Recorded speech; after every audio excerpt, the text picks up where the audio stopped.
আবার চলে আসলাম বর্ধমান গুসকরা শিববাগান মন্দিরে, অর্থাৎ শিব ঠাকুরের বাসস্থান। শিব ঠাকুর বিরাজ করছে এই মন্দিরে। এই মন্দিরে পুরো ভিডিওটা দেখলে তোমরা বুঝতে পারবে কত সুন্দর মন্দিরটা, এবং মন্দিরের অনেকটা জায়গা জুড়ে এই মন্দিরটা আছে। তবে মন্দিরটায় যখন তোমরা আসলে তোমরা 11টার মধ্যে আসবে, আর যদি তোমরা বিকেলবেলা আসো তাহলে হচ্ছে 4:30টার সময় পরের থেকে তোমরা চলে আসতে পারো এই মন্দিরে। তো চলো ভিডিওটা দেখো, আশা করি তোমাদের ভালো লাগবে।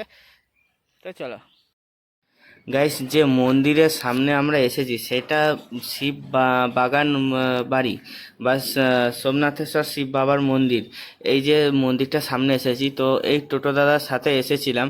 তো টোটো দাদা কত কি নিচ্ছে এবং কোথায় কোথায় ঘোরাবে সব কিছু ডিটেলসে বলবো শেষের দিকে। তোমরা শুধু জাস্ট আমার সাথে থাকো, তাহলে তোমরা পুরো ভিডিওটা দেখে তোমরা বুঝতে পারবে। ভবিষ্যতে যদি তোমরা আসতে চাও তো তোমরা আসতে পারো এই মন্দিরে, খুবই ভালো লাগবে।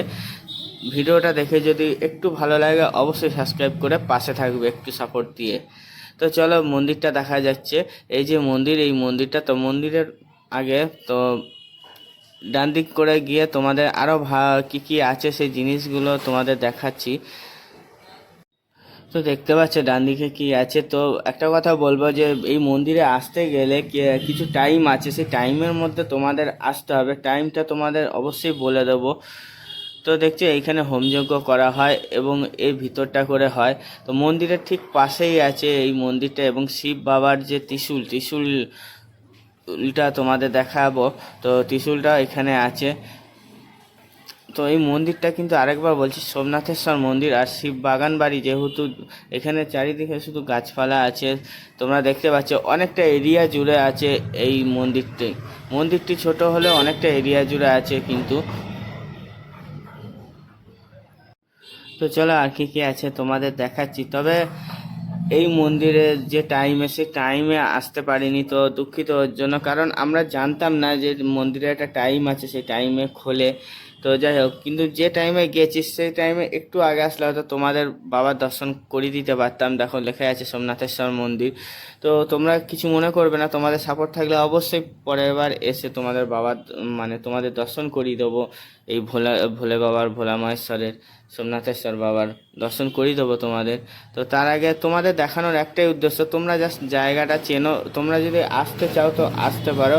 এই মন্দিরটি কিন্তু গুসকরাতে আছে, তোমাদের ভিডিওর ইন্ট্রোতেই আমি বলে দিয়েছি। তোমরা আসলে তোমরা এই মন্দিরে আসতে পারো, খুবই ভালো লাগবে। এই মন্দিরটা এত সুন্দর জায়গা, এত সুন্দর পরিবেশ, আর বাবার জায়গা, বাবার পরিবেশে কার না ভালো লাগে। তো চলো, দেখতে পাচ্ছ তুলসী মাথার গাছ আছে, এবং চারিদিকে যেদিকে তাকাবে সেদিকেই শুধু গাছ আর গাছ দেখতে পাবে। অনেকটা এরিয়া জুড়ে তোমাদের বলেছিলাম, তোমরা দেখে মোটামুটি একটা আন্দাজ করতে পেরেছো। চলো এরপর তোমাদের মন্দিরটা তো দেখালাম, এরপর তোমাদের যে টোটোতে এসেছি সেই টোটোতেও তো কত কি ভাড়া নিয়েছে। তো একটা কথা বলে রাখি, এই গুসকরায় একটা মন্দির করিনি, আরও মন্দির আছে, সেগুলো তোমাদের আস্তে আস্তে শেয়ার করবো। পুরো প্যাকেজে কত কি ভাড়া তোমরা যদি আসো তোমরা আরও ভালোভাবে বুঝতে পারবে। তো ওই দাদার কাছকে কন্ট্যাক্ট করে তোমরা আসতে পারবে। তবে একটা কথা বলবো, দাম দর করে নেবে। তো চলো শোনা যাক। টোটোতে করে বর্ধমান গুসকরা যে বিভিন্ন রকম মন্দির আছে, মন্দিরগুলো তোমরা দেখতে পাবে। টোটো অনেক ধরনের পেয়ে যাবে। তো আমরা যে টোটোতে এসেছি সেই দাদার দাদার ব্যবহারটা খুবই ভালো, এবং তোমরা চাইলে দাম দরও করতে পারবে এই দাদার কাছে, এবং কত কি নেবে সেই দাদার মুখেই শোনো। তোমরা যদি আসো এই দাদাকে কল করে কন্ট্যাক্ট করে, তবে চেষ্টা করবে আগের দিন কন্ট্যাক্ট করা, কারণ দাদা ব্যস্ত থাকে। তো আগের দিন কন্ট্যাক্ট করে নিলে তাহলে দাদাকে ফ্রি পাবে, এবং কত কি ভাড়া সেটা দাদার মুখেই শোনো। গুসকরার থেকে আসবে, মানে গুসকরা বাস স্ট্যান্ড থেকে আসবে, দিয়ে সমস্ত গুসকরার যত সব মন্দিরগুলো আছে সমস্ত ঘুরিয়ে আবার যদি তুমি বাস স্ট্যান্ডে নিয়ে আসো, বা হয়তো গুসকরার যে যে যে রেল স্টেশনটা আছে ওখান থেকে ঘুরিয়ে তোমার যদি আবার সেই রেল স্টেশনে গিয়ে নামিয়ে দাও, কিরকম কি ভাড়া? এবার ধরুন সম্পূর্ণ টাইমটা ওনাদের পেছনেই দিতে হবে। হ্যাঁ হ্যাঁ, আচ্ছা। এবার তাদেরকে খুব সুন্দরভাবে দেখাবো। আচ্ছা, দেখানোর পর ওনাদের কাছ থেকে 500 টাকার মতন ভাড়া আমরা নিয়ে, এবার খুশি করে যেটা দিই। টাইম লিমিট থাকে নাকি? হ্যাঁ, টাইম বলতে ওনারা যদি বলে যে সারা দিনটা নিয়ে আপনাকে থাকতে হবে, তাহলে সেরকম তাহলে একটু তো ধরো একটু বেশি চাপ হবে। পেয়ে, এবার ওনাদের ওটা বিবেক। হ্যাঁ, কমসে কম আচ্ছা, বলছি, 3 ঘন্টা থাকলো। 500 টাকা মানে কজন? মানে 5 জন 6 জন মানে রিজার্ভে আচ্ছা, 500 টাকা নেবে। আচ্ছা। আর দাদা তোমার মুখে শুনছিলাম যে বোলপুরে বোলপুর নাকি বোলপুরে ওইখানে গেলে হ্যাঁ। হ্যাঁ, তো ওইখানে তো প্রতি প্যাকেজ হিসাবে ভাড়া নেয়, হ্যাঁ। কিন্তু তুমি এখান থেকে নিয়ে যাবে যদি চায় তারা, তা কত কি নেবে বোলপুর যদি ঘুরে? বোলপুর এই যে ক্যালট আছে।